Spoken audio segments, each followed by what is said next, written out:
হে বন্ধুরা, আশা করি আপনারা ভালো আছেন। বন্ধুরা, আপনারা দেখছেন এসজি বাংলা ইউটিউব চ্যানেল।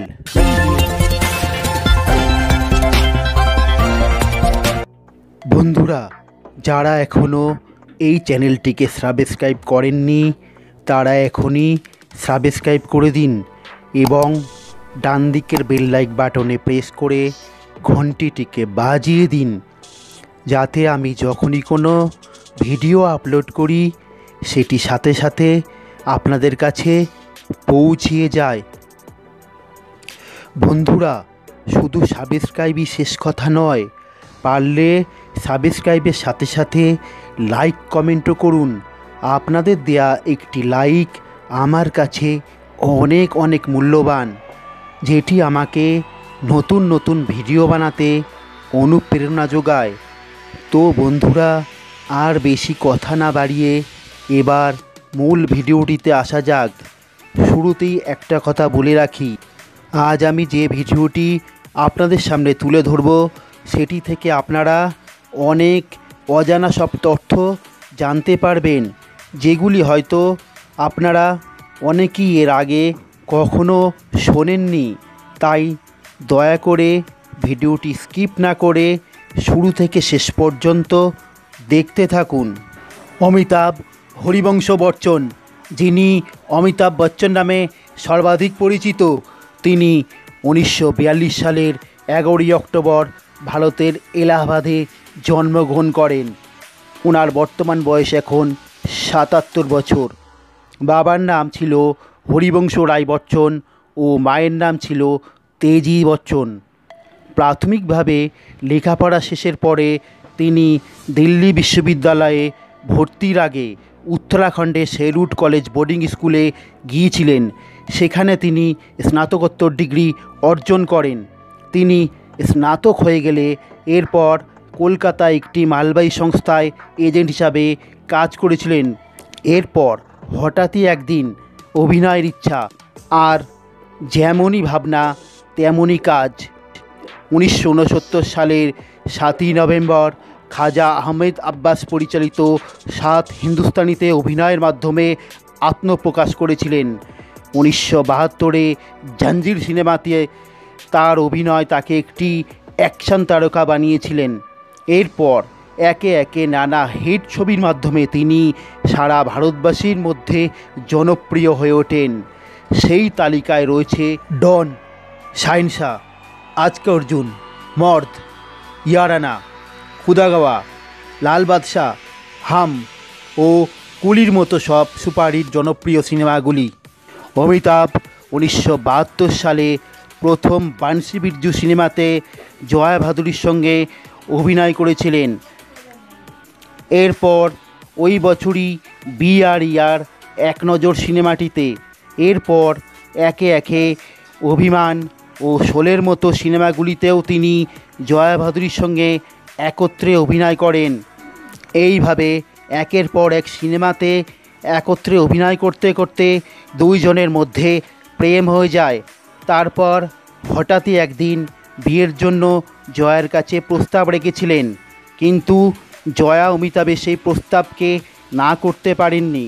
তাই রাজি হয়ে যান এবং দুইজনে বিয়ে করে নেন। বর্তমানে তাদের এক ছেলে অভিষেক বচ্চন ও এক মেয়ে শ্বেতা বচ্চন নন্দ। ওনাদেরকে তো আপনারা সকলেই চেনেন। মেয়ে শ্বেতা বচ্চন নন্দ একই সঙ্গে একজন ভারতীয় লেখক, সাংবাদিক, হোস্ট ও প্রাক্তন মডেল। তিনি বিবাহিতা, হাজব্যান্ড নিখিল নন্দ ও 2 ছেলেমেয়ে সহ নিজস্ব পরিবার আছে। ওনার মেয়ের নাম লাভ্যলাবিলি এবং ছেলের নাম আগস্তক। এবং অভিষেক বচ্চন বর্তমানে বিখ্যাত বলিউড চলচ্চিত্র অভিনেতা ও চলচ্চিত্র প্রযোজক। তিনি বিবাহিত, স্ত্রী ঐশ্বরিয়া রায় বচ্চন ও ওনাদের একটি মেয়ে আছে, নাম আরাধ্যা। বাড়িতে বিভিন্ন আচার অনুষ্ঠানে তাদের সকলকেই একই ফ্রেমে দেখা গেছে। আবার কখনো বা শখ করে নাতি নাতনিদের সঙ্গে অমিতাভ ও তার স্ত্রী জয়াকেও নিখুঁত ফ্রেমে দেখা গেছে।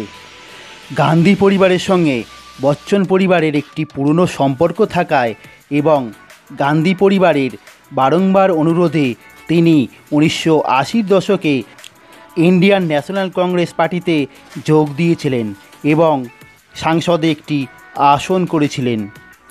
তিনি বলিউড নায়িকা রেখার সঙ্গে অনেক সিনেমাতে অভিনয় করেছেন, যেমন সিলসিলা, দো আনজানে, মিস্টার নটওয়ারাল এবং আরও বেশ কিছু সিনেমাতে। এরই মধ্যে হঠাৎই একদিন শোনা যায় অমিতাভ ও রেখার প্রেম গুঞ্জন। বিবিসিতে দেওয়া একটি সাক্ষাৎকারে পরিচালক যশ চোপড়া বলেছিলেন যে সিলসিলাতে অভিনয়ের আগে রেখা ও অমিতাভের মধ্যে সম্পর্ক ছিল অনেক। তিনি বুঝতে পেরেছিলেন যে এই সম্পর্কের কোনো ভবিষ্যৎ নেই, কারণ রেখার জন্য স্ত্রী জয়াকে ছেড়ে যাওয়ার কোনো ইচ্ছাই তার মধ্যে ছিল না। একমাত্র সেই অজুহাত দেখেই ইতি টেনেছিলেন দুইজনের উৎসাহী প্রেমে, ও উভয় স্ক্রিনে ও অফ স্ক্রিনে। 1970-এর দশকের গোড়ার দিকে জঞ্জির ও দিবারের মতো চলচ্চিত্রের জন্য তিনি প্রথম জনপ্রিয়তা অর্জন করেছিলেন এবং বলিউডের অন স্ক্রিন চরিত্রে ভারতের প্রথম এংরি ইয়াং ম্যানের ডাব হয়েছিলেন এবং বলিউডের শাহেনশাহ, স্টার অব দ্য মিলেনিয়াম বা বিগ বি হিসাবে উল্লেখ করা হয়েছে। এই জন্য অমিতাভকে ভারতীয় চলচ্চিত্রের অন্যতম সেরা এবং প্রভাবশালী অভিনেতা হিসাবে বিবেচনা করা হয়। 1980-র দশকে চলচ্চিত্রের দৃশ্যের ওপর তীব্র আধিপত্য এতটাই ছিল। এরপর তিনি একে একে বহু পুরস্কারে পুরস্কৃত হয়েছিলেন, যেমন 1978 সালে ফিল্মফেয়ার পুরস্কার ও 2015 সালে সেরা অভিনেতার জাতীয় চলচ্চিত্র পুরস্কার পান। ভারতের প্রাক্তন তথা স্বর্গীয় রাষ্ট্রপতি প্রণব মুখার্জি স্বয়ং নিজে এই পুরস্কারটি অমিতাভের হাতে তুলে দিয়েছিলেন। 1990-এর দশকে তিনি তার নিজস্ব প্রযোজক সংস্থার ব্যবসা শুরু করেছিলেন, কিন্তু তেমনভাবে সফল হতে পারেননি। তাই 1997 সালে মৃত্যুদাতাতে অভিনয়ের মাধ্যমে আবার অভিনয় জগতে ফিরে আসেন। শুধু বড় পর্দাতেই নন, ছোট পর্দাতেও কৌন বনেগা করোড়পতি অনুষ্ঠানটিতেও সমান জনপ্রিয়তা অর্জন করেছিলেন। আর বর্তমানে এই করোনা পরিস্থিতির কথা তো আপনারা সবাই জানেন।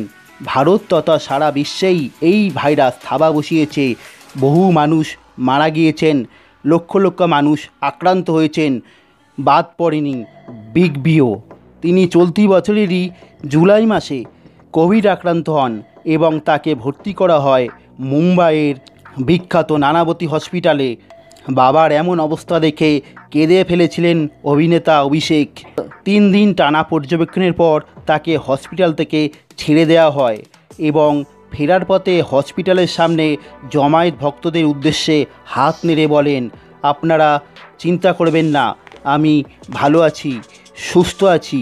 শুধু তাই নয়, তিনি হসপিটালে থাকাকালীন সোশ্যাল মিডিয়ায় নিজেই বিবৃতি দিয়ে বলেছিলেন এই ভাইরাস আক্রান্তের কথা।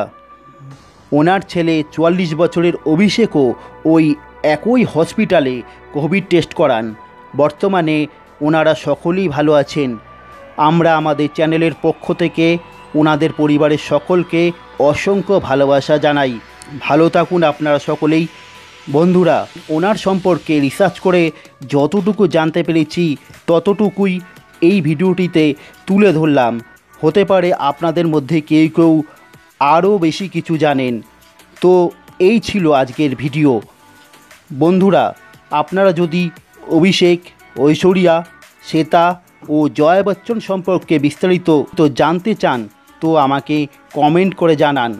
আমি পরবর্তী ভিডিওগুলিতে ওনাদের সম্পর্কে ভিডিও বানিয়ে আপনাদের কাছে তুলে ধরব। তো আজ এই পর্যন্তই। ভালো থাকবেন সকলে। ধন্যবাদ।